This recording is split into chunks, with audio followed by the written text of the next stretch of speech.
दर्शकवृन्द नमस्कार। स्वस्थ जीवनको अर्को नयाँ श्रृङ्खलामा तपाईलाई हार्दिक स्वागत छ। हामी यो कार्यक्रम लिएर हरेक दिन आउने गर्छौं। यसै समयमा एनटिभी प्लस, एनटिभी कोहलपुर अनि एनटिभी इटहरीबाट पनि यो कार्यक्रम प्रसारण हुने गर्छ। नेपाल सरकार, स्वास्थ्य मन्त्रालय, राष्ट्रिय स्वास्थ्य शिक्षा सूचना तथा सञ्चार केन्द्र र नेपाल टेलिभिजनको संयुक्त प्रस्तुति कार्यक्रम स्वस्थ जीवन, जहाँ हामी आम जनमानिसका स्वास्थ्य सम्बन्धी विभिन्न समस्याका समाधान खोज्ने गर्छौं। समृद्ध नेपाल, सुखी नेपाली हामी सबैले अँगालेको साझा राष्ट्रिय आकांक्षा। यो आकांक्षा तब मात्रै पूरा हुन्छ जब हामी हरेक नागरिकको स्वास्थ्यको प्रत्याभूति प्रदान गर्न सक्छौं, अनुभूति गर्न सक्छौं। यही कुरालाई मध्यनजर गर्दै अहिले संविधानको मौलिक हकमा पनि स्वास्थ्यको व्यवस्था गरिएको छ। अर्थात् स्वास्थ्य सेवा पाउनु हरेक नागरिकको मौलिक हक हो। त यसका लागि नेपाल सरकारले के कस्ता कामहरू गरिरहेको छ? कतै हामीले घचघच्याउनु पर्ने या खबरदारी गर्नुपर्ने छ कि? हामी यस्ता विषयमा पनि यो कार्यक्रममा कुराकानी गर्ने गर्छौं, चर्चा गर्ने गर्छौं।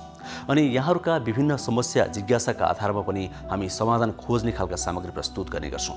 विभिन्न विज्ञहरूसँगका कुराकानी यस कार्यक्रममा प्रस्तुत गर्ने गर्छौं। अर्थात् यो कार्यक्रम स्वास्थ्य सम्बन्धी सम्पूर्ण कार्यक्रम, जहाँ हामी विभिन्न विषयमा स्वास्थ्यको सेरोफेरोमा रहेर कुराकानी गर्ने गर्छौं।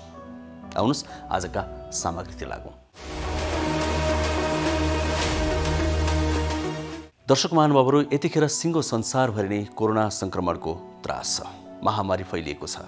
नेपालमा पनि यो क्रम बढ्दै गइरहेको छ। संक्रमण मात्र होइन, मृत्युदर पनि बढ्दै गइरहेको छ। यो पक्कै पनि दुःखद र संवेदनशील कुरा हो। यसै कुरालाई मध्यनजर गर्दै सरकारले नियन्त्रणका विभिन्न उपायहरू अपनाउने गरेको छ। त्यसै क्रममा यतिखेर देशका 50 भन्दा बढी जिल्लाहरूमा निषेध आदेश जारी गरिएको छ। काठमाडौँ उपत्यकामा पनि निषेध आदेश जारी गरिएको छ। सरकारले भर्खर एउटा अर्को निर्णय गरेको छ। कोरोना नियन्त्रणका लागि कि हरेक स्थानीय तहमा एउटा अस्पताल सञ्चालन ल्याउने अनिवार्य रूपमा। त्यहाँ कम्तीमा पनि एकजना चिकित्सक हुनेछन् र 5वटा बेड हुनेछन्। यो दक्षिण एसियाकै एउटा नमुना कदम मानिएको छ। यो के हो, यो कसरी सुरु गरिँदैछ, यो विषयमा आज हामी विस्तृत कुराकानी र जानकारी प्रस्तुत गर्दैछौँ। त्यसैगरी हामीसँग रहेको अर्को विषय छ दर्शक महानुभावहरू, यतिखेर यो कोरोना भाइरसको नियन्त्रणका लागि सबैभन्दा राम्रो उपाय भनेको भौतिक दूरी कायम गर्नु भनेर WHO ले पनि भनिरहेको र अरूले पनि भनिरहेको यो परिप्रेक्ष्यमा धेरै मानिसहरू घरमै बसिरहेका छन्।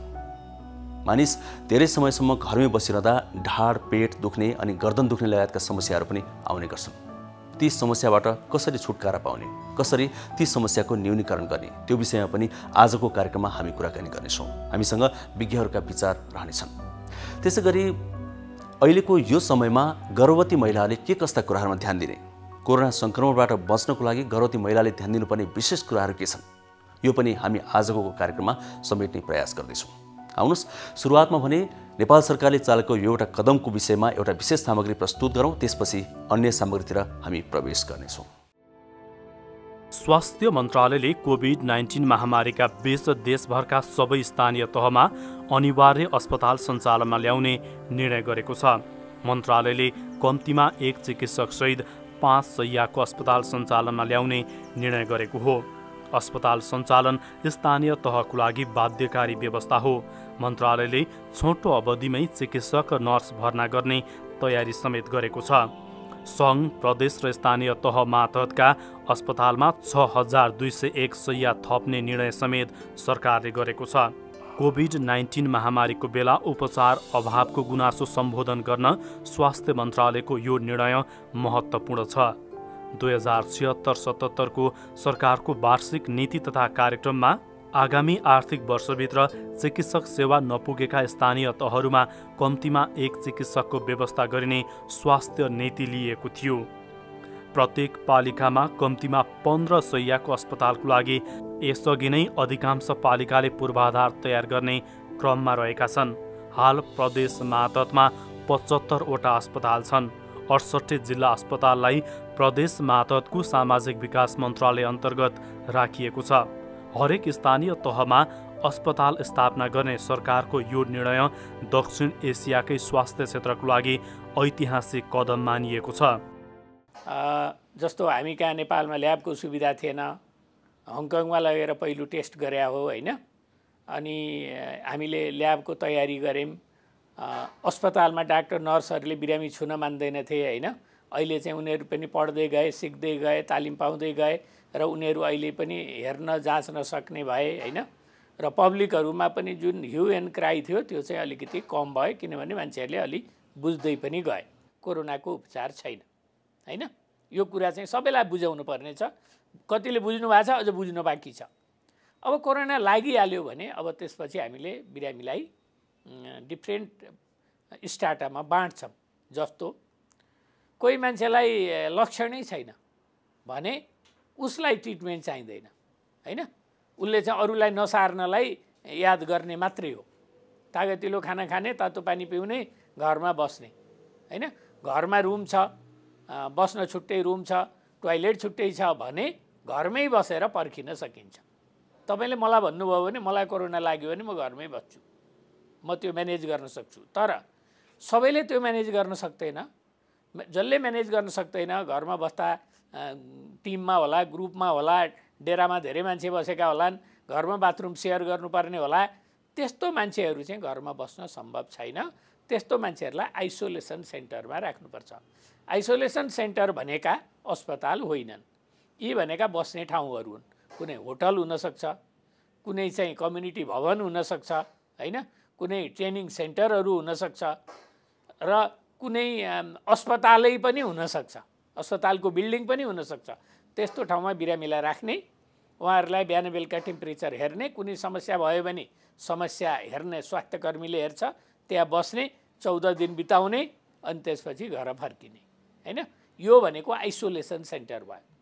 अब कतिपय मान्छेलाई सिम्पटम देखिन्छ, लक्षण देखिन्छ, ज्वरो आएको होला, खोकी लागेको होला, पिसाब कम हुँदै गएको होला, यस्तो समस्याहरू देखिन थाल्यो भने त्यो बिरामीलाई हामीले अस्पतालमा राख्नुपर्छ। जहाँ समस्या पर्यो भने उसलाई सपोर्टिभ ट्रिटमेन्ट त छैन, सास फेर्न सकेन, अक्सिजन लगाउनु पर्ला, अक्सिजन लगाएर नि भएन भेन्टिलेटरमा हाल्नु पर्ला। तर भेन्टिलेटरमा गइसकेपछि बिरामीलाई फर्काउन धेरै गाह्रो हुन्छ कोभिड-19 मा, किनभने यो हामीले अरू देशहरूको अनुभवबाट पनि सिक्यौँ। र कसैले एन्टिभाइरल मेडिसिन ट्राई गर्छु भन्ला, अहिले रेमसिभिर औषधिको यहाँ हल्ला भइरहेछ नि, यो औषधि ट्रायलमा छ अहिले, फेज 3 ट्रायलमा। यो चाहिँ कन्फर्म मेडिसिन होइन, यसले एकदम सहयोग गर्छ भनेको पनि छैन। तर डाक्टरहरूले यो ट्रायलमा दिन चाहनु भएको छ। ठिक गर्छ कि गरे गर्छ, नगरे पनि केही छैन, दिई हेरौँ न भनेर दिन लाग्नु भएको छ र त्यसको हामी अहिले व्यवस्थापन गर्दैछौँ। त्यस्तो पर्यो भने त्यस्ता मान्छेलाई आइसियुमा पनि राख्नुपर्छ। त्यसो भएको हुनाले अस्पतालमा राख्ने हो। र अस्पतालमा धेरै बिरामी राख्न जरुरी छैन, जसलाई सिम्पटम देखिएको छ उनीहरूलाई मात्रै राख्ने हो। 100कडा 30% मान्छेलाई चाहिँ सिम्पटम हुन्छ भन्छन् र नेपालमा त अहिले त्यो पनि पुगेको छैन, 5-10% मान्छेलाई मात्रै सिम्पटम छ। त्यस्ता मान्छेलाई हामी अस्पतालमा राख्ने हो, अरूलाई आइसोलेसन सेन्टरमा राख्ने हो। मेन पावरको व्यवस्थापनमा अहिले काम गरिरहेछौँ। भोलि चाहिँ हाम्रो मेन पावर चाहिँ एकदम कमी भयो भने हामी कल पनि गर्छौँ। बजारमा मेन पावर पनि छ, नेपालमा अनइम्प्लोय मेन पावर पनि छ। अर्को कुरा, कति मान्छे रिटायर भएर गएका छन्, उनीहरूलाई पनि फिर्ता बोलाउन सकिन्छ। एउटा कोभिड केस पोजिटिभ छ वा नेगेटिभ छ भनेर हामीले हङकङ पठाउनु पर्थ्यो। हाम्रो एउटा मेसिन थियो नेसनल पब्लिक हेल्थ ल्याबमा भने आज धेरै ठाउँमा चाहिँ नि मेसिनहरू भए। मेसिनहरू मात्र भएन, नेपाल सरकारको पहलमा हामीले टेन्डर गरेर 7वटा प्रदेशमा 7वटा अटोमेटेड आरएनए एक्सट्र्याक्सन मेसिनहरू खरिद गर्यो। अहिले 7 प्रदेशमा छ। र यहाँहरूलाई म के चाहिँ भन्न चाहेँ भन्दा, यो मेसिनको चाहिँ नि पहिला हातले गर्ने हुन्थ्यो आरएनए एक्सट्र्याक्सन झिक्नलाई भने यो मेसिनले 1 घन्टा नबित्दै 6 घन्टाको काम यसले गर्छ र अनि यसले चाँडै चाहिँ नि रिजल्ट दिन भनेको 5-6 घन्टा मान्छेले गर्नुपर्ने काम त्यसले गर्ने भएको भएर हाम्रो चाहिँ अबका दिनमा अझै त्यो टेस्टहरू बढ्छ भन्ने चाहिँ नि छ। र त्यो बढ्ने क्रममा हामीले त्यसलाई चाहिने चिजहरू, चाहे त्यो पिसिआर किट्सको कुरा गरौँ, अघि मैले भने भिटिएमका कुरा गरौँ, पर्सनल प्रोटेक्सन इक्विपमेन्टका कुराहरू गरौँ, गगल्सका, यी सम्पूर्ण कुराहरूलाई त्यो health sector rapid action plan अनुसार हामी अघि बढिराखेका छौँ। त्यसले धेरै ठुलो धनराशिको डिमान्ड गर्छ, तैपनि हामी त्यसलाई के गर्छौँ भन्दा एकैचोटि सबै खरिद नगरेर हाम्रो असोजको अन्तिमसम्मलाई कति चाहिन्छ, त्यसको कति पाटो चाहिँ अहिले गइसक्यो भनौँ न, त्यसलाई त्यो द्रुत जुन हाम्रो यो ऱ्यापिड एक्सन प्लान छ त्यो अनुसार चाहिँ हामी तयारी भइरहेका छौँ।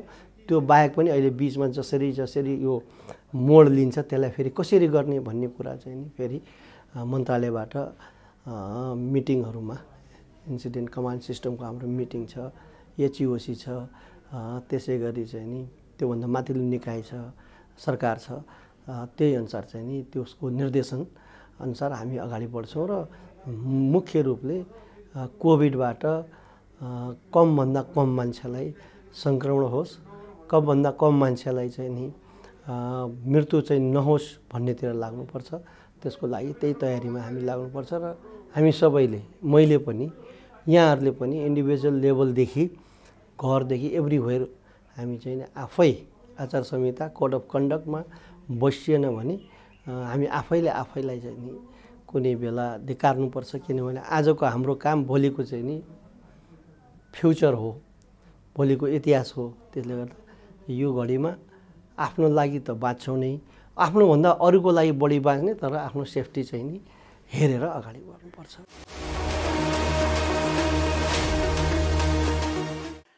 नमस्कार हजुर, हामी शिवशङ्कर प्ररिजाल जोगिन्दर पानवाला हजुर।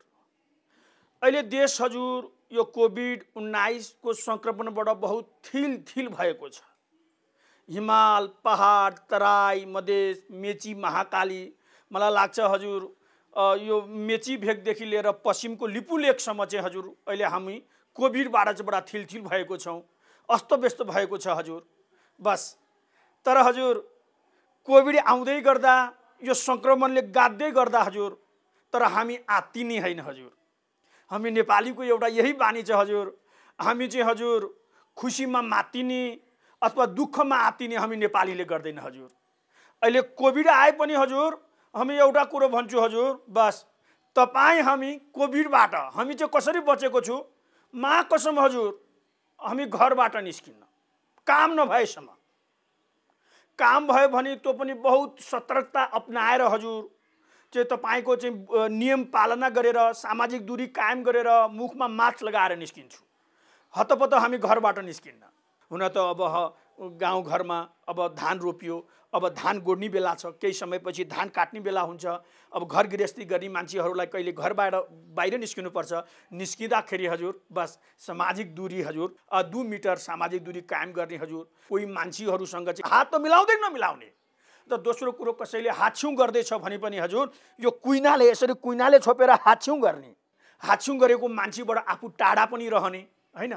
यसो भयो भने हजुर यो हाम्रो यो कोभिड-19बाट हामी सबै हजुर बच्न सक्छौँ। र यो कोभिड-19 मलाई लाग्छ आफै डरले कापेर यो नेपाल भूमि छोडेर चाँडै नै हजुर भागिहाल्छ। बस यो हामीले यसो गरेछौँ, हजुरले पनि यही गर्नुहोस्। हजुरहरूलाई हामी पानवालाको नम्र निवेदन छ, हजुरहरूलाई हामी पानवालाको कोटी कोटी अनुरोध पनि यही छ हजुर।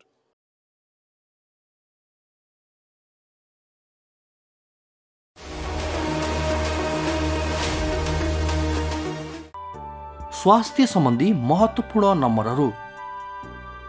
स्वास्थ्य सम्बन्धी कुनै पनि जानकारी र सहयोगका लागि स्वास्थ्य तथा जनसङ्ख्या मन्त्रालयका हटलाइन नम्बरहरू 1115 र 1133 वा मोबाइल नम्बर 98512 55839।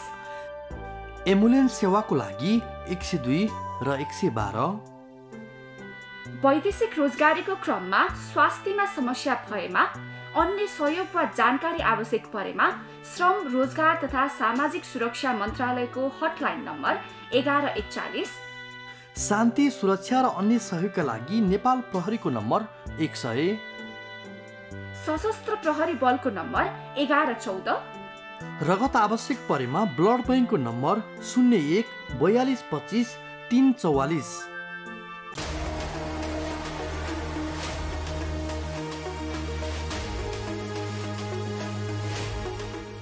कार्यक्रम स्वस्थ जीवन हरेक दिन बिहान 7 देखि 8 बजेसम्म र पुनः साँझ 5 देखि 6 बजेसम्म एनटिभी प्लसबाट प्रसारण भइरहेको छ। स्वास्थ्य सम्बन्धी यहाँहरूको कुनै जिज्ञासा या समस्या भएमा हामी सम्बन्धित विज्ञहरूबाट समाधान खोज्नेछौँ र कार्यक्रममा प्रसारण गर्नेछौँ। यसका लागि हामीलाई सम्पर्क गर्ने माध्यमहरू यस प्रकार छन्: फोन, SMS, र भाइबरका लागि 9843 52 93 97, इमेल swasthjivan@ntb.org.np। यस कार्यक्रमको बारेमा आफ्ना सल्लाह सुझाव र प्रतिक्रिया पनि यहाँहरूले यिनै माध्यम मार्फत दिन सक्नुहुन्छ। साथै कार्यक्रममा के कस्ता सामग्री, विषय वा विज्ञलाई समेट्नु पर्ला भन्ने विषयमा पनि सुझाव दिन सक्नुहुन्छ। कार्यक्रम यहाँहरूले एनटिभी प्लससँगै यी अन्य सामाजिक सञ्जालहरू मार्फत पनि हेर्न सक्नुहुनेछ। YouTube Nepal television, mobile application Nepal television, Facebook facebook.com/neptv2041।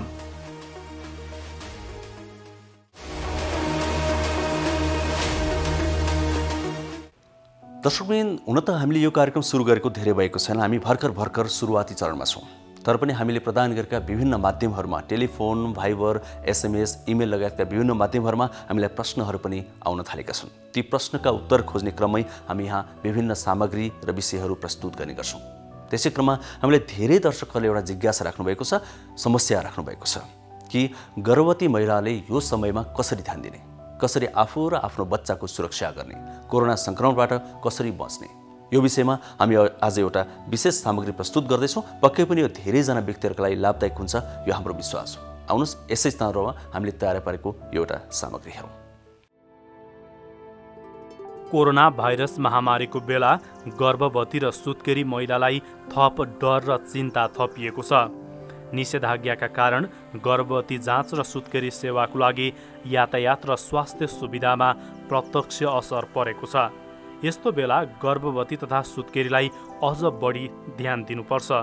गर्भवती भएको बेला महिलाको रोग प्रतिरोधात्मक शक्ति कम हुन्छ। यस्तो बेला महामारीबाट जोगिन उनीहरूले आफ्नो स्वास्थ्य अवस्थाको बढी ख्याल गर्नुपर्छ। गर्भवती महिला र उनको परिवार भिडभाडमा नजाने र घरमा सबैले नियमित साबुन पानीले हात धुने गर्नुपर्छ। घरभित्र बसेर नियमित व्यायाम, योग र प्रशस्त झोल पदार्थ सेवनले रोग प्रतिरोधात्मक शक्ति बढाउन मद्दत गर्दछ। हालसम्म कोरोना सङ्क्रमित आमाबाट गर्भमा रहेको बच्चामा कोरोना सरेको प्रमाण भेटिएको छैन। कोरोना भाइरसका बारे अध्ययन भइरहेकोले यसबारे नयाँ तथ्य फेला पर्न पनि सक्छ। गर्भावस्था एक विशेष अवस्था भएकोले स्वास्थ्यप्रति थप सतर्क भने हुनैपर्छ। कोरोना कहरमा गर्भवती महिलाको सुरक्षा उपाय के हुन्? स्त्री तथा प्रसुति रोग विशेषज्ञ डाक्टर समिरा सफी खानसँगको संवाद अब हामी प्रस्तुत गर्दैछौँ। यो अवस्थामा त सबैजना नै डराउनै पर्ने छ हैन, र गर्भवती महिलाहरूमा चाहिँ अझ विशेष ध्यान दिनुपर्छ। किनभने उहाँहरूको चाहिँ जुन इम्युन सिस्टम हुन्छ बडीको, प्रेग्नेन्सी गर्भवती हुँदाखेरि चाहिँ अलिकति इम्युन सिस्टम लो हुन्छन्। अनि इम्युन सिस्टम भनेको हामीले रोगसँग लड्ने क्षमता हो हाम्रो शरीरको, त्यो क्षमता कम हुने हुनाले चाहिँ उहाँहरू चाहिँ बढी जोखिममा हुनुहुन्छ। अब प्रेग्नेन्ट भइसकेका जो हुनुहुन्छ उहाँहरूलाई चाहिँ के भन्न चाहन्छु भने मेन चाहिँ जुन हाम्रो गभर्मेन्टले सरकारले जुन सतर्कता अपनाउने जुन उपायहरू भनेका छन् त्यसलाई चाहिँ एकदमै पालना गर्नु पर्यो। जस्तो कि मास्कको निरन्तर प्रयोग, बेला बेलामा हात धुने र सोसियल डिस्टेन्सिङ, सकेसम्म भिडभाडमा नजाने, कोही पाहुनाहरू पनि घरमा नल्याउने, आफू पनि कसैका नजाने, र खानपिनमा अलिकति आफ्नो जुन इम्युन सिस्टम छ त्यसलाई चाहिँ बलियो बनाउने खानेकुराहरू जस्तो भाइटामिन सीहरू भयो, त्यसमा चाहिँ कागती पानीहरू हुन्छ, जस्तो अदुवा या त्यो राखेर जुन उमालेर हाम्रो घरेलु हुन्छ, र फलफुल सागसब्जीहरू तिनीहरू चाहिँ खाने र सन्तुलन आहार राखेर आफूलाई चाहिँ एउटा डिस्टेन्स मेन्टेन गर्ने। र गर्भवती हुँदाखेरि चाहिँ जस्तो अस्पताल गइराख्नुपर्छ। यसमा चाहिँ आफ्नो जुन चिकित्सक छन् जोसँग जचाइरहेछन् उहाँहरूसँग सकेसम्म अनलाइन या अथवा कुनै पनि मिडियाबाट, फोनबाट हुन्छ कि भाइबरबाट हुन्छ कि आजकल रिपोर्टहरू देखाउनलाई यो सबै चाहिँ परामर्श त्यसबाट लिने। यदि हामीले चाहिँ के गर्ने गरेका छौँ अहिले भन्दाखेरि जस्तो सकेसम्म चाहिँ अस्पताललाई चाहिँ कम भिजिट गरेका छौँ। जस्तो पहिला भयो भने एक महिनामा बोलाउँथ्यो भने अहिले चाहिँ यदि केही प्रब्लम छैन भने अलिकति त्यसलाई टाढा गरेका छौँ र रिपोर्ट देखाउन हस्पिटल नजाने र त्यसलाई चाहिँ अनलाइन आफ्नो चिकित्सकसँग चाहिँ देखाउने। सकेसम्म चाहिँ एक्सपोजर जुन गर्भवती महिलाहरूले चाहिँ बाहिर एक्सपोजर नगर्ने त्यही हो। यसमा चाहिँ गर्भवती महिलालाई चाहिँ विशेष ध्यान दिनुपर्छ। किन भन्दाखेरि गर्भवती हुँदाखेरि महिलाको चाहिँ एउटा रोगसँग लड्ने क्षमता जसलाई इम्युन सिस्टम भन्छ त्यो चाहिँ एकदम कम हुन्छ। त्यति बेला रोग उहाँहरूलाई चाहिँ चाँडो लाग्न सक्छ। जस्तो यहाँले भन्नुभयो कि उहाँहरूले पौष्टिक खाना खाइरहेको हुन्छ, बढी राम्रो स्वास्थ्यलाई ध्यान गरिरहेको हुन्छ, त्यही पनि नेचुरली नै आफ्नो प्राकृतिक रूपमा चाहिँ उहाँहरूको रोगसँग लड्ने क्षमता चाहिँ कम हुन्छ। त्यही भएर चाहिँ उहाँहरूलाई चाहिँ अझ बढी विशेष ध्यान दिनुपर्ने हुन्छ। हामीले समग्र गर्भावस्थामा भएका महिलाहरूको कुरा गऱ्यौँ, तर केही महिलाहरू यस्तो अवस्थामा पनि हुनुहुन्छ उहाँहरू गर्भावस्थामा हुँदै पनि केही न केही अन्य अरू जटिलता पनि हुन्छन्। मानौ कि हाई बिपी हुन्छ, कतिपयको सुगर हुन्छ। त्यस्ता महिलाहरूलाई चाहिँ के भन्न चाहनुहुन्छ? अहिलेको समय उहाँहरूको लागि कतिको संवेदनशील छ, के छ भनिदिनुहोस् न। जुन महिलाहरूमा कुनै रोगहरू छैन उहाँहरू चाहिँ लो रिस्कमा हुनुहुन्छ। तर त्यो सँगसँगै यदि कसैलाई डायबिटिज छ या मुटुको बिमारी छ या ब्लड प्रेसर छ भने त्यसलाई हामीले कोमोर्बिडिटी भन्छौँ। उहाँहरू चाहिँ बढी रिस्कमा हुनुहुन्छ हैन। उहाँहरूलाई चाहिँ अझ बढी चाहिँ ध्यान दिनुपर्ने हुन्छ। अनि कोमोर्बिडिटीले गर्दाखेरि चाहिँ यो कोभिड यदि लागिहालेको खण्डमा चाहिँ त्यसले चाहिँ त्यसलाई जटिल बनाउँछ कि रोग प्रतिरोधात्मक क्षमता चाहिँ उहाँहरूमा अझ धेरै कम हुन्छ र कोभिड लाग्दाखेरि हामीले अहिले पनि सुनिरहेछौँ नि, जसमा अरू बिमारीहरू सँगसँगै छ उहाँहरूको लाइफ बढी डेन्जरमा हुन्छ। गर्भवती हुने कि नहुने भन्ने योजना गर्दै हुनुहुन्छ नि, उहाँहरूलाई चाहिँ के सल्लाह दिनुहुन्छ? अहिलेको अवस्थामा गर्भवती हुनु उचित हो या अथवा योजना गर्दा अलिक पछि सार्ने? अब यो भाइरस भनेको धेरै नयाँ भाइरस हो। यसको बारेमा धेरै स्टडिजहरू भएको छैन। त्यही भएर यसको तथ्य सत्य पुरा बाहिर आएको छैन। यसको के असर हुन्छ बच्चामा अथवा आमामा भन्ने कुरा सबै स्टडिजहरू धेरै भएको नभएकोले जसले फर्टिलिटी प्लान गरिरहेछ, कन्सिभ गर्ने या बच्चा बनाउने योजना गरिराख्नु भएको छ उहाँहरूलाई चाहिँ अहिले के भन्न चाहन्छु भने केही समयलाई चाहिँ यसलाई चाहिँ पर्खिदिनु होला। अनि अलिकति यसको बारेमा बढी स्टडिज भएपछि यसले बच्चालाई के गर्छ असर भन्ने कुरा अहिले त्यसरी स्टडिजहरू भएको छैन। धेरै कम छ स्टडी। त्यो 2टा मात्रै जर्नलमा अहिलेसम्म पब्लिस भएको छ। त्यसमा बच्चामा त खासै केही देखेको छैन। तर यदि योजना गरिरहनु भएको छ भने केही समयलाई चाहिँ अहिले यो महामारीको बेलामा चाहिँ पर्खिदिँदा नै बेटर हुन्छ। यदि प्लान गरिरहनु भएको छ कुनै हस्पिटलमा गएर जस्तो आजकल टेस्ट ट्युब बेबी भनौँ या आइयुआई गरेर बच्चा गर्ने अहिलेलाई चाहिँ केही टाइमलाई चाहिँ समयलाई चाहिँ कुर्दा राम्रो हुन्छ। किनभने यसको बारेमा धेरै स्टडिज नभएको र धेरै भनौँ न पब्लिस नभएको कारणले यो धेरै नयाँ भाइरस हो। यसको बारेमा त्यति थाहा छैन कसैलाई पनि कि बच्चामा के असर गर्छ भनेर। यदि योजना गरिरहनु भएको छ भने चाहिँ केही समयलाई पर्खिँदा चाहिँ बेटर हुन्छ उहाँहरूलाई। यो कोभिडको समयमा कस्तो प्रकारको खानपान खाने अथवा बच्चा छ भनेदेखि उहाँले कस्तो प्रकारको खानपान खाने, यसमा के भन्नुहुन्छ? अब खानापिनामा चाहिँ युजुअली सबै नै गर्भवती महिलाहरूले खानापिनामा चाहिँ ध्यान दिनै पर्छ। तर अहिले कोभिडको बेलामा स्पेसली ध्यान दिनुपर्ने भनेको जस्तै चाहिँ हाम्रो इम्युन सिस्टमलाई बलियो बनाउँछ त्यस्तोमा चाहिँ जस्तो भिटामिन सी भएको खानेकुराहरू हैन, जस्तो भयो कि कागती भयो अथवा फलफुलहरू, सागसब्जी यस्तो बढी खाने, पानी धेरै पिउने र न्युट्रिसियस खाना जस्तो प्रोटिन भयो हैन, अनि दुधको आइटमहरू खाने र गर्भवती भयो भन्दैमा धेरै एकैचोटि खानु पर्दैन।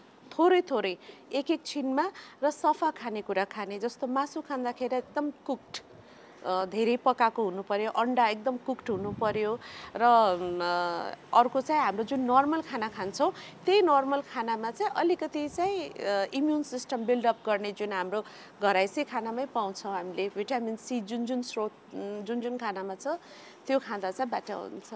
बच्चा जन्माउँदा न केही पो हुने हो कि भन्ने खालको एउटा डर त्रासको अवस्था पनि छ। ती आमाहरूलाई के सुझाव दिन चाहनुहुन्छ? म के भन्न चाहन्छु भने जो गर्भवती भइसकेका छन् यहाँहरूलाई चाहिँ अस्पताल जुन जानुहुन्छ उहाँहरू अलिकति आफूले जो परामर्श गरिरहेको चिकित्सक छन् उहाँहरूसँग कुरा गरेर सकेसम्म अस्पताल भिजिट चाहिँ कम गर्ने। कतिपय हामीले युजुअली जतिचोटि बोलाउँछौँ त्यति गर्न नपर्ने पनि हुनसक्छ र सानोतिनो कुराहरू फोनको मार्फतबाट सोध्ने र रिपोर्टहरू देखाउँदाखेरि आजकल भाइबर छ, अर्को मिडियाहरूबाट चाहिँ रिपोर्टहरू परामर्श गर्न सकिन्छ र आफूले देखाइरहेको चिकित्सकसँग चाहिँ कुरा गरेर सकेसम्म भिजिट उहाँहरूले हेरेर भन्नुहुन्छ। तर अब जसलाई हेर्नै पर्ने हुन्छ उहाँहरूलाई त जानै पर्यो हस्पिटल होइन। तर सकेसम्म जति भिजिट कम गर्न सकिन्छ त्यति बेटर। आत्तिहाल्नु त पर्दैन, तर फेरि एकदमै केही पनि हुँदैन भनेर पनि बस्न नमिल्ने अवस्था छ अहिले। सावधान चाहिँ हुनु पर्यो। सावधान हुनु पर्यो, तर आत्तिहाल्न चाहिँ पर्दैन। केमा हामीले गर्न सक्छौँ त्यो चाहिँ हामीले गर्नुपर्ने हुन्छ कि। त्यसो भए समग्र एउटा गर्भवती महिलाले अहिलेको समयमा ध्यान दिनुपर्ने कुराहरू चाहिँ के हुन् त?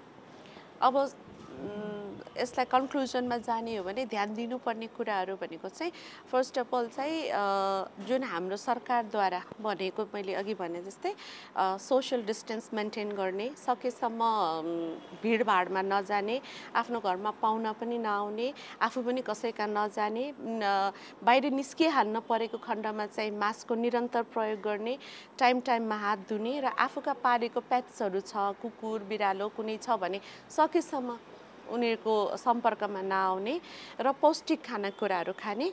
अनि अर्को कुरा चाहिँ हस्पिटलमा आफ्नो चेकअप गर्दाखेरि चाहिँ आफ्नो डक्टरसँग डाइरेक्ट कुरा गरेर जति सक्छ भिजिट हस्पिटल जाने चाहिँ कम गर्ने, त्यही नै भन्न चाहन्छु। अहिले जो गर्भवती महिलाहरू हुनुहुन्छ, जो अस्पतालको सेवाबाट टाढा हुनुहुन्छ अथवा डक्टरको पहुँचबाट टाढा हुनुहुन्छ, उहाँहरूलाई चाहिँ के भन्न चाहनुहुन्छ? उहाँहरूले कहाँ सम्पर्क गर्ने, कसरी सम्पर्क गर्ने?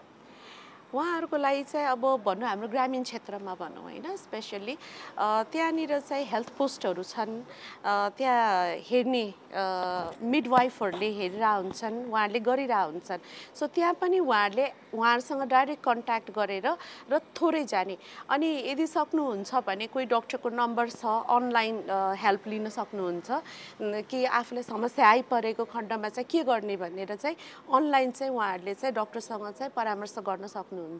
अनलाइन सेवाहरू अहिले नेपाल सरकारले पनि दिएको छ, के भन्नुहुन्छ? त्यो कसले सेवा दिएको छ, केही त्यस्तो जानकारी दिन सक्नुहुन्छ? अब अनलाइन सेवा भनेर अब हामीले चाहिँ जुन हामीले गरेको चाहिँ आफ्नोले हेरिराखेको बिरामीहरूलाई चाहिँ सबैलाई चाहिँ आफ्नो फोन नम्बर, आफ्नो उहाँहरूले कहाँ कन्ट्याक्ट गर्न सक्नुहुन्छ त्यो सबै नै दिएको छौँ, ताकि उहाँहरूले डाइरेक्ट हामीसँग चाहिँ क्वेसन्सहरू गर्न सक्नुहुन्छ। त्यस्तै पऱ्यो भने अहिले सरकारबाट पनि अनलाइन सेवाहरू चाहिँ उपलब्ध भइरहेछन्, स्पेसली गर्भवती महिलाहरूको लागि। एनएमसी हाम्रो जुन काउन्सिल छ, हाम्रो मेडिकल काउन्सिल, त्यसमा पनि त्यहाँ विभिन्न डक्टर्सहरूको नम्बरहरू उपलब्ध छन्, जुन चाहिँ जहाँ पनि भेटाउन सक्नुहुन्छ अनलाइन। यदि केही प्रब्लम परेको खण्डमा उहाँ डक्टर साहबहरूलाई चाहिँ फोन गरेर डाइरेक्ट नै कन्ट्याक्ट गर्न सकिन्छ, जसलाई चाहिँ अस्पतालमा जान गाह्रो छ।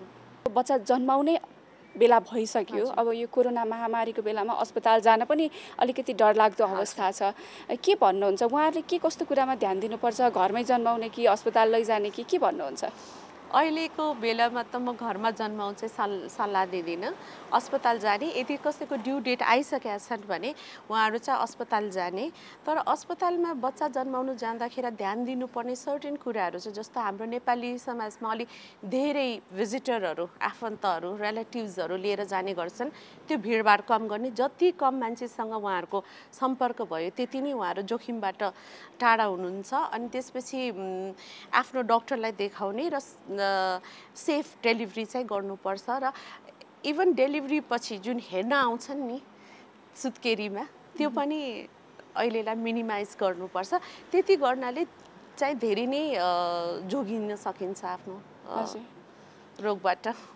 कतम कदाचित आमालाई कोरोना भाइरस देखियो भनेदेखि आमा चाहिँ बच्चासँग बस्ने कि नबस्ने, आमाले दुध खुवाउने कि नखुवाउने भन्ने खालको कुराहरू पनि छन्, त्यसको बारे के भन्नुहुन्छ? अब केही गरेर आमामा पोजिटिभ देखिहालेको खण्डमा चाहिँ बच्चाको पनि टेस्ट गरिन्छ, तर केही समयपछि बच्चामा टेस्ट गरिन्छ। यदि बच्चा नेगेटिभ छ भने, किनभने यो क्लोज कन्ट्याक्टबाट सर्ने भएकोले चाहिँ बच्चालाई चाहिँ आमाबाट टाढै नै राख्नुपर्छ। र त्यस्तो आमा पोजिटिभ देखिसकेपछि चाहिँ उहाँहरूलाई चाहिँ हस्पिटलमै आइसोलेसनमा राख्ने, र यदि केही प्रब्लम देखियो भने चाहिँ त्यहाँ इन्टरभिन हुन्छ।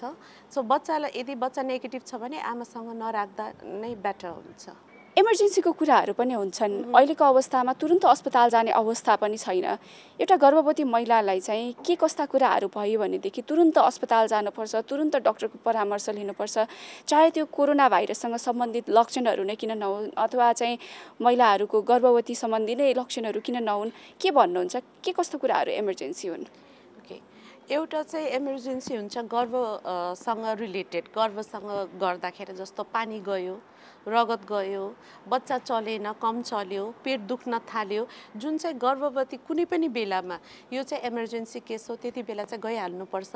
र अहिले जुन यो कोभिड-19 चलिरहेछ, यति बेला चाहिँ सपोज उहाँलाई सास फेर्न गाह्रो भयो, ज्वरो आयो, हात खुट्टाहरू जोड्नीहरू दुख्न थाल्यो, या रुगा खोकी लाग्यो, फ्लू सिम्टमहरू आयो भने चाहिँ तुरुन्त परामर्श लिइहाल्नुपर्ने हुन्छ।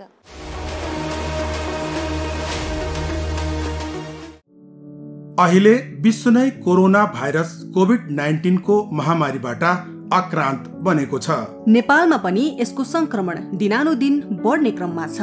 कोरोना भाइरसको संक्रमणबाट बच्न हामीले स्वास्थ्य सतर्कताका न्यूनतम मापदण्डहरू अपनाउनै पर्छ। अत्यावश्यक काम बाहेक घर बाहिर ननिस्कने, निस्कनै परे कम्तीमा 2 मिटरको सामाजिक दूरी कायम गर्ने, सही किसिमले मास्कको अनिवार्य प्रयोग गर्ने र साबुन पानीले पटक पटक हात धुने वा सेनिटाइजरको प्रयोग गर्नाले हामी कोरोना भाइरसको संक्रमणबाट बच्न सक्छौं। हामी सुरक्षित रहे मात्र हाम्रा आफ्ना मान्छे सुरक्षित हुनेछन्। त्यसैले सतर्क बनौं, सुरक्षित रहौं। नमस्कार, म संगीतकार सुरेश अधिकारी। अहिले यो जुन महामारीको अवस्थामा अहिले हामी छौँ, यो महामारीमा हामीले अरूको होहल्लामा लागेर विभिन्न असावधानीहरू अपनाउने, भिडभाडमा जाने हामीले नगरौँ र हामी आज बाँचे मात्रै हामी यो देश बनाउन सक्छौँ, हाम्रा बिग्रेका व्यवहार फेरि बनाउन सक्छौँ। हामी सानो कामको महत्त्वको लागि आफ्नो अमूल्य जीवनलाई बर्बाद गरिरहेका हुन्छौँ। हामी आफै मात्रै होइन, आफ्नो परिवारलाई सङ्क्रमित बनाउँछौँ हामीले। त्यसकारण हामीले अपनाउने सावधानी हाम्रो जीवनको लागि हो, हाम्रो शाखा सन्तानको, हाम्रो बालबच्चाको भविष्यको लागि हो। त्यसकारण म भन्छु तपाईहरू घरमै बस्नुस्, अत्यन्त जरुरी काम बाहेक कहीँ पनि बाहिर नजानुस् र परिवारका अरू सदस्यलाई पनि, विशेष गरेर केटाकेटीहरूलाई बाहिर धेरै नपठाउनुहोस्, भिडभाडमा नपठाउनुहोस् र वृद्धहरूको विशेष ख्याल राख्नुहोस्। बाहिर जानै पर्छ भने पनि सबै सम्बन्धित निकायहरूले, स्वास्थ्य निकायहरूले, सरकारले भनेका मापदण्ड अनुरूप मास्क लगाउनुहोस्, सेनिटाइजरको युज गर्नुहोस्, भिडभाडमा नजानुहोस्, भौतिक दूरीलाई 2 मिटर भनेर जुन तोकिएको छ त्यसलाई कायम राख्नुहोस्। त्यसो भयो भने तपाईँ हामी सधैँ सुरक्षित हुनेछौँ र घरमा पनि यी सावधानीहरूलाई अपनाउनु म अनुरोध गर्न चाहन्छु। र तपाईहरू रहे हामी छौँ र हामी सबै रहे यो हाम्रो देश छ, हाम्रो भविष्य छ।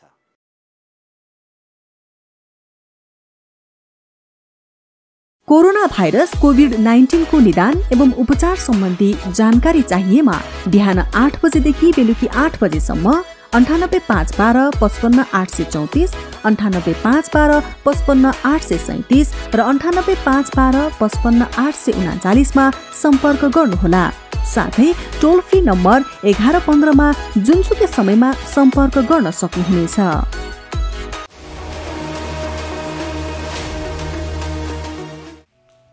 दर्शक महानुभावहरू, हामीलाई सुन्दा सामान्य लाग्छ ढाड दुख्ने, पेट दुख्ने, गर्दन दुख्ने, हड्डी दुख्ने। तर यो क्रम बढ्दै गयो भने पक्कै पनि यसले धेरै ठुलो रूप पनि लिन सक्छ। अहिले हामी कोरोना महामारीबाट बच्ने क्रममा धेरैजना घरमै छौँ। घरमा बसिरहेको बेलामा यस्तो खालको समस्या धेरै आउने गर्छ। त यसबाट कसरी बच्ने, यसबाट भविष्यमा अझै धेरै खतरा नहोस् भन्नका लागि कसरी सावधानी अपनाउने, के उपाय अपनाउने, यो विषयमा अब हामी अर्को एउटा सामग्री प्रस्तुत गर्दैछौँ। अवश्य पनि यो निषेधाज्ञाले गर्दा धेरै मान्छेहरू घर बाहिर निस्किन नसकेको कुरा त सत्य हो। अब घर बाहिर निस्किन नसकेपछि मान्छे घरभित्रै चाहिँ यो इलेक्ट्रोनिक ग्याजेटहरू, मोबाइल फोन, ट्याब्लेटहरूको र इन्टरनेटको अत्याधिक प्रयोग गरेर चाहिँ आफ्नो समय बिताइराख्नु भएको पाइन्छ। र यसमा विशेष गरी मोबाइल चलाउँदाखेरि अलिकति निहुरेर मोबाइलमा धेरै लामो समय चलाउँदा गर्दनको पछाडिको भाग दुख्ने, यो चाहिँ हामीले अब उमेर समूह भन्नुपर्दा त्यस्तै 20 वर्षदेखि 40 वर्षको उमेर समूहमा बढी देख्छौँ।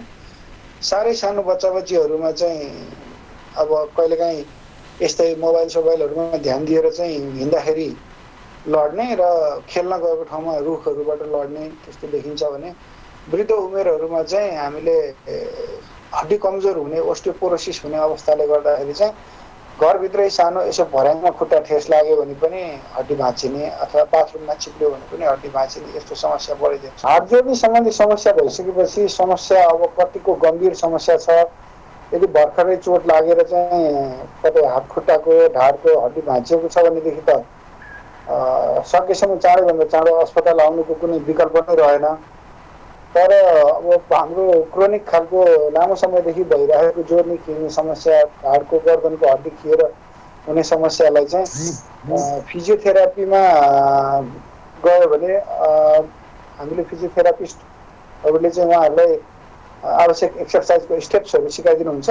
त्यो एक्सर्साइजको स्टेप्सहरू पालना गर्ने, दुखेको ठाउँमा तातोले सेक्ने, अनि लोकल्ली जुन मालिस गर्ने मलमहरू पाइन्छ त्यो मलमहरू लगाएर मालिस गरेर यो मैले भन्दैछु पुरानो क्रोनिक बिरामीहरू जसको चाहिँ खिने सम्बन्धी रोग हुन्छ उनीहरूलाई, तर जसको चाहिँ भर्खरै लडेर हात खुट्टा भाँचिएको छ, चल्न नसक्ने अवस्था छ भने सकेसम्म चाँडैभन्दा चाँडै अस्पताल आउनु नै पर्ने हुन्छ। हाम्रो हड्डीलाई चाहिँ कसरी बलियो बनाउन सकिन्छ त? विशेष गरी हाम्रो हाडमा चाहिँ क्याल्सियम डिपोजिट भएर बसेको हुन्छ, त्यसैले हामीले चाहिँ क्याल्सियमयुक्त खानेकुराहरू खान सक्छौँ। जस्तो दुध, दही, सागपातहरूमा क्याल्सियमको प्रशस्त मात्रामा भेटिन्छ। विशेष गरी वृद्ध अवस्थाका मानिसहरू, अनि त्यसमा पनि अझ पुरुषभन्दा महिलामा बढी हड्डी कमजोर हुने समस्या देखिन्छ र उहाँहरूले चाहिँ यस्तो क्याल्सियमयुक्त खानेकुराहरू खाने, नियमित व्यायाम गर्ने र घाममा शरीरको छाला देखिने गरी घाममा बस्ने र घाम ताप्ने हो भने त्यसबाट चाहिँ भिटामिन डी पनि पाइन्छ र क्याल्सियम भिटामिन डी युक्त खानेकुराहरू खाने, घाममा बस्ने र नियमित व्यायाम गर्ने, अनि विशेष त चोटपटकहरूबाट चाहिँ सावधान हुने। अब जस्तो यो लकडाउन निषेधाज्ञा मान्छेहरू कामकाजमा नगइरहेको अवस्थामा अब विशेष गरी स्कुल पढ्ने बच्चा बच्चीहरू रुखतिर चढ्ने, त्यहाँबाट लड्ने, अथवा चाहिँ खेतको डिलमा अब बर्खामा चिप्लो भएर त्यहाँबाट लड्ने देखिन्छ धेरै होइन। चोटपटकबाट सावधानी अप्नाएर चोटपटक लाग्नै नदिनु पनि हाड स्वास्थ्य बनाउने एउटा उपाय हो भने बाँकी खानपान र व्यायामको पनि ठुलो महत्त्व छ। यसमा चाहिँ नियमित रूपमा व्यायाम गर्नुपर्छ, किनभने व्यायाम गरिएन यतिकै बस्यो भने एक त शरीरको वजन पनि बढ्दै जान्छ, अनि हाम्रो वजनको भार अन्ततः सबै हड्डीमै पर्छ। त्यही भएर वजन त्यो लकडाउनमा त धेरै मान्छेहरू घर बाहिर निस्किन नसकेकोले उनीहरूको वजन अलिक बढी नै अस्वाभाविक रूपमै बढेको, 4-5 महिना लकडाउनमा 10-12 केजीसम्म वजन बढ्यो भन्ने बिरामीहरू पनि हामीले देखेका छौँ। अब यसमा चाहिँ 81 वजन बढ्दाखेरि हड्डीलाई दबाब बढी पर्न जान्छ। त्यसकारण हामीले सुरुमा चाहिँ अब लकडाउन भर्खर लागू हुँदाखेरि एकदम व्यापक रूपमा चाहिँ यसको पालना गऱ्यौँ। बिस्तारै यसको पालनामा कमी आयो र अहिले फेरि केस देखिन थालेपछि हामी यसलाई पालनालाई कम गर्न बढी गर्न थालेका छौँ, अलि कडाइका साथ पालना गर्न थालेका छौँ। अब यसमा चाहिँ मास्क लगाउने, सामाजिक दूरी कायम गर्ने, सरसफाइ गर्ने, हातहरू धोइराख्ने र मर्निङ वाक यो चाहिँ गर्नु नै उचित हुन्छ, किनभने असाध्यै चाहिँ हिँडुल गरेन भने शरीरलाई विभिन्न समस्याहरू देखिन्छ र नियमित रूपमा व्यायाम गर्नु नै शरीरलाई स्वस्थ बनाइराख्ने मुख्य उपाय हो। त्यस्तो हड्डीको लागि बलियो बनाउँछु भनेर कुनै विशेष औषधिहरूको सहारा लिनुभन्दा पनि अब बजारमा विभिन्न पोषक खाद्य पदार्थहरू, प्रोटिन पाउडरहरू यस्तो चिजहरू पनि पाउँछन्, तर सामान्यतया घरमा नै हुने दुध, दही, सागपात खाने, घाम ताप्ने र व्यायाम गर्ने गर्दाखेरि नै हड्डी बढी बलियो हुन्छ। नेपालीमा कस्ता खालका समस्याहरू पाउनु भएको छ? खास गरी विशेष त ट्रमा नै हो। ट्रमा भनेको चाहिँ चोटपटक हो। अब यो चोटपटक पहिला चाहिँ हाम्रो के हुन्थ्यो भने लड्यो, ठोकियो, दुख्यो भने हामी तत्काल अस्पताल आउँथ्यौँ। अब अहिले चाहिँ मेरो अनुभवमा मैले दुई खाले बिरामी देख्छु। एउटा त्यस्तै भर्खर लडेर तत्काल चाहिँ एम्बुलेन्समा अथवा चाहिँ आफूलाई पाइक पर्ने सवारी साधनमा, ट्याक्सी, मोटरसाइकलमा आउनेहरू इमर्जेन्सीमा भेटिनुहुन्छ भने, अर्को चाहिँ अनट्रिटेड ट्रमा। अनट्रिटेड भनेको अहिलेसम्म खासै उपचार नलिएको अथवा चाहिँ आफ्नै मनले जे ठिक लाग्छ त्यो उपचार गरिरहेको। त्यो गर्दाखेरि चाहिँ कतिपय महिना, 1.5 महिना पहिला फ्र्याक्चर भएर अहिले चाहिँ जोडिसक्नुपर्ने हड्डीहरू चाहिँ उहाँहरूले चाहिँ होइन यतिकै हुन्छ होला भनेर ब्यान्डेज लगाएर खुट्टा सुन्निएर टेक्न नमिल्ने भएर, हेर्दा पनि बाङ्गो देखिने भएर, चलाउँदा पनि दुख्ने भएर यस्तो अवस्थामा आइराख्नु भएको छ। अनि अर्को समस्या भनेको चाहिँ यो कुटपिटको घटनाहरू अलिक बढी देखिया छ। अनि घरभित्रै अथवा वरिपरि चौरमा खेल्दा यो बालबच्चामा हुने लडेर हुने चोटपटक पनि देखिएको छ। अनि अपरेसन गरेर पठाइएको बिरामीहरू भनेको समयमा अस्पताल आउन नसकेर अलिकति अपरेसन गरेको घाउमा पनि सङ्क्रमणको दर पहिलाभन्दा बढी देखिरहेछ। अनि जुन इलेक्टिभ सर्जरी भन्छौँ हामीले, जस्तो कसैको चाहिँ अब पहिला कुनै जोर्नी खिएको छ, जोर्नी फेर्नुपर्ने अवस्थामा छ भने त्यस्तो खालको अपरेसनहरूलाई अहिले प्रायः जसो अस्पतालहरूले चाहिँ यो कोभिडको समयमा यसलाई रोकौँ, अलिक पछि गरौँ भन्दाखेरि बिरामी एकातिर चाहिँ बिरामी पीडा सहेरै बसिराख्नु परेको छ, अर्कोतिर अस्पतालमा स्वास्थ्य कर्मीहरू चाहिँ अब काम नभएर लगभग बेरोजगार जस्तो अवस्थामा हुनु परेको छ। त्यही भएर यस्तै खालको समस्या चाहिँ यो लकडाउनको प्रभाव यसरी हामीलाई हाड जोड्ने क्षेत्रमा यसरी पनि परिरहेछ।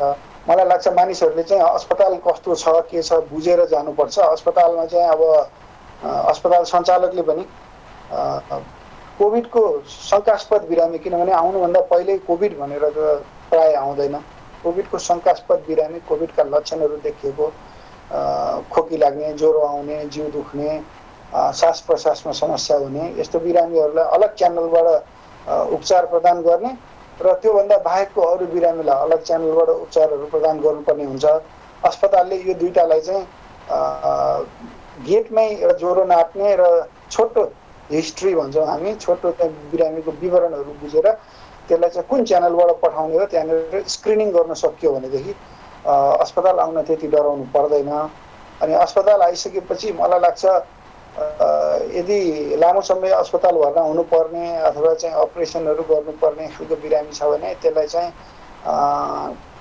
प्रश्नोत्तर सँगसँगै जाँचेर र यो स्वाब परीक्षणबाट पनि कोरोना छ कि छैन भनेर छुट्याउन चाहिँ महत्त्वपूर्ण हुन्छ। यदि एकजना मात्रै सङ्क्रमित बिरामी रहेछ भने पनि यो चाहिँ व्यापक रूपमा चाहिँ सङ्क्रमण फैलिन सक्ने हुँदाखेरि स्वास्थ्यकर्मीको सुरक्षाको लागि, अस्पतालमा भएका अन्य बिरामीको सुरक्षाको लागि पनि र उसलाई भेट्न आउने जाने मान्छेहरूको सुरक्षाको लागि पनि हामीले चाहिँ कोरोनाको जाँच चाहिँ सर्वसुलभ रूपमा उपलब्ध भइदियोस्।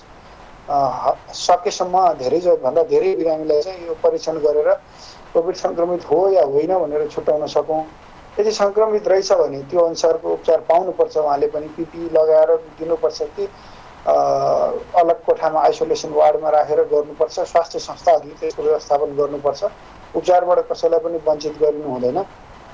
हालसालै नेपाल सरकारले पनि यो कोभिडको लेभल 1, लेभल 2 र लेभल 3 भन्ने चाहिँ हटाएर सबै अस्पताललाई चाहिँ कोभिड र नन कोभिड दुवै बिरामीको चाहिँ उपचार गर्नुहुन भनेर आग्रह गरेको कारणले चाहिँ अलिकति मानिसहरू कन्फ्युज हुनुभएको हो कि जस्तो लाग्छ मलाई।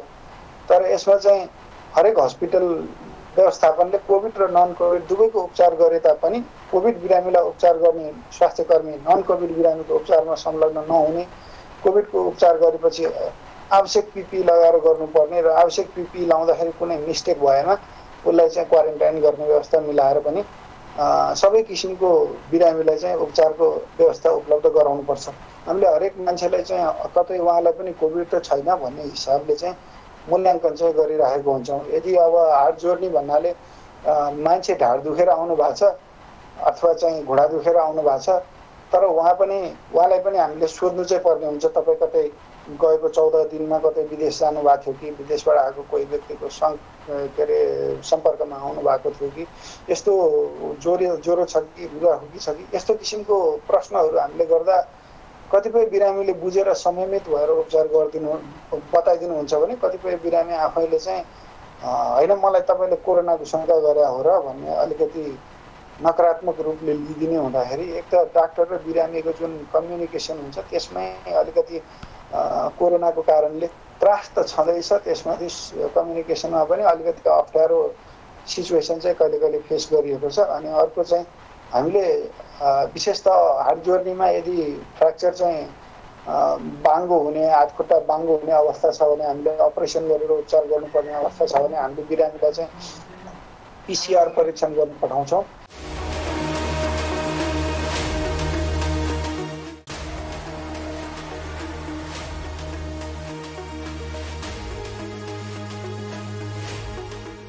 कार्यक्रम स्वस्थ जीवन हरेक दिन बिहान 7 देखि 8 बजेसम्म र पुनः साँझ 5 देखि 6 बजेसम्म एनटिभी प्लसबाट प्रसारण भइरहेको छ। स्वास्थ्य सम्बन्धी यहाँहरूको कुनै जिज्ञासा या समस्या भएमा हामी सम्बन्धित विज्ञहरूबाट समाधान खोज्नेछौँ र कार्यक्रममा प्रसारण गर्नेछौँ। यसका लागि हामीलाई सम्पर्क गर्ने माध्यमहरू यस प्रकार छन्। फोन, एसएमएस र भाइबरका लागि 9843 52 93 97, इमेल swasthjivan@ntv.org.np। यस कार्यक्रमको बारेमा आफ्ना सल्लाह, सुझाव र प्रतिक्रियाहरू पनि यहाँहरूले यिनै माध्यम मार्फत दिन सक्नुहुन्छ। साथै कार्यक्रममा के कस्ता सामग्री, विषय वा विज्ञहरूलाई समेट्नु पर्ला भन्ने विषयमा पनि सुझाव दिन सक्नुहुन्छ। कार्यक्रम स्वस्थ जीवन यहाँहरूले एनटिभी प्लस सँगै यी अन्य सामाजिक सञ्जालहरू मार्फत पनि हेर्न सक्नुहुन्छ। YouTube Nepal television, mobile application Nepal television, Facebook facebook.com/neptv2041।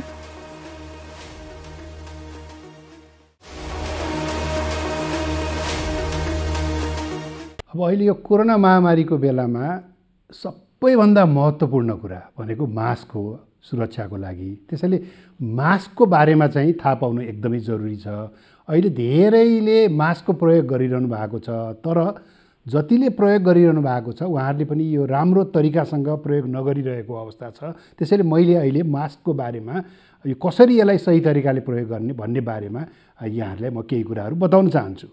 Mask मोटामोटी रूपमा हामीले 3 प्रकारका अहिले देखिराखेका छौँ। पहिलो प्रकार भनेको यो N95 मास्क छ। यो N95 मास्क भनेको यस्तो प्रकारको छ। यो N95 मास्कमा पनि 2 प्रकारको छ। एउटा यस्तो भल्भ भएको छ, यहाँ यस्तो भल्भ छ यसमा, र अर्को थरीमा चाहिँ भल्भ छैन। त्यसैले यो N95 मास्कमा भल्भ भएको र भल्भ नभएको गरी 2 प्रकारको छ। र अर्को यो सर्जिकल मास्क छ। यो सर्जिकल मास्क सबैभन्दा धेरै प्रयोग भइरहेको यो सर्जिकल मास्क हो, र तेस्रो चाहिँ कपडाले बनाएको, घरमै कपडाले बनाएको मास्क छ। अब यो मास्क लगाउँदाखेरि हामीले के कुरा थाहा पाउनुपर्छ भने अब यसलाई राम्रोसँग नाक र मुख छोपिने गरी लगाउनुपर्छ। यसरी राम्रोसँग नाक र मुख छोपिने गरी मास्क लगाउनुपर्छ र मास्क लगाउँदाखेरि यो भागमा समाउनुपर्छ। यो भागमा मास्कमा समाउनु हुँदैन कि यो कानमा अड्काउने भागमा समाएर अनि यसलाई यस प्रकारले लगाउनुपर्छ। टप्प हुने गरी नाक, गाला, तलको चिउरो कतैबाट पनि हावाभित्र बाहिर नआउने गरी यो लगाउनुपर्छ। र अहिले फुकाल्दाखेरि पनि यो पछाडिपट्टि कानको पछाडि फुकालेर यसरी फुकाल्नुपर्छ। र मास्क लगाउँदाखेरि र फुकाल्दाखेरि हात चाहिँ धुनुपर्छ। यो जरुरी छ कि हातले चाहिँ मास्कलाई छुन हुँदैन।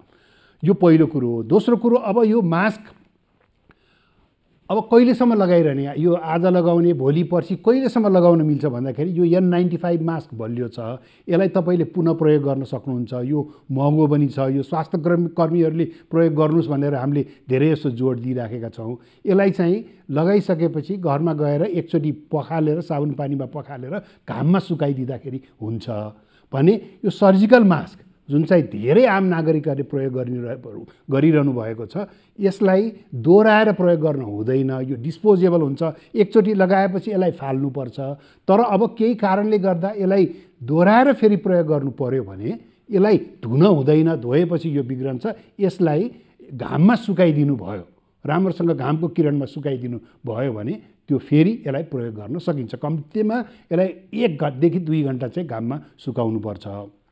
त्यसैले यो मास्कको बारेमा हामीले यति कुरा। अर्को कुरा के छ त भन्दाखेरि कपडाको मास्क पनि उत्तिकै प्रभावकारी छ। अब कपडाको मास्क तपाईँले 3वटा लेयर, 3वटा तहको कपडाको मास्क बनाउन सकिन्छ र त्यसलाई घरमा मजाले धोएर त्यसलाई घाममा सुकाएर पुनः प्रयोग गर्न सक्नुहुन्छ। त्यसैले मास्कै नलगाउनुभन्दा जस्तो प्रकारको मास्क भए पनि मास्क लगाउन उचित हुन्छ। र अहिले कोरोना भाइरसबाट बच्ने सबैभन्दा महत्त्वपूर्ण हतियार भनेको मास्क नै हो। त्यसकारणले यो मास्कलाई चाहिँ सही तरिकाले लगाउनुहोस् भन्ने मैले अनुरोध गर्न चाहन्छु।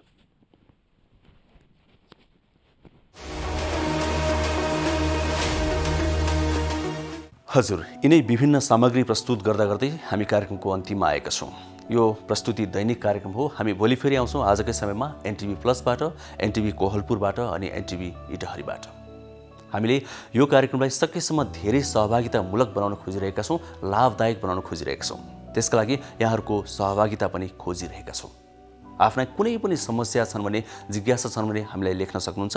हामी तिनका समाधान खोज्नेछौँ। हामीलाई टेलिफोन गर्न सक्नुहुन्छ, हामीलाई SMS गर्न सक्नुहुन्छ, भाइबर गर्न सक्नुहुन्छ। हाम्रो नेपाल टेलिभिजनको फेसबुक पेजमा पनि तपाईँले कमेन्ट गर्न सक्नुहुन्छ। हामी तिनका समाधान खोज्नेछौँ। तपाईँले इमेल पनि गर्न सक्नुहुन्छ, हामीले त्यो पनि स्क्रिनमा देखाइरहेका छौँ।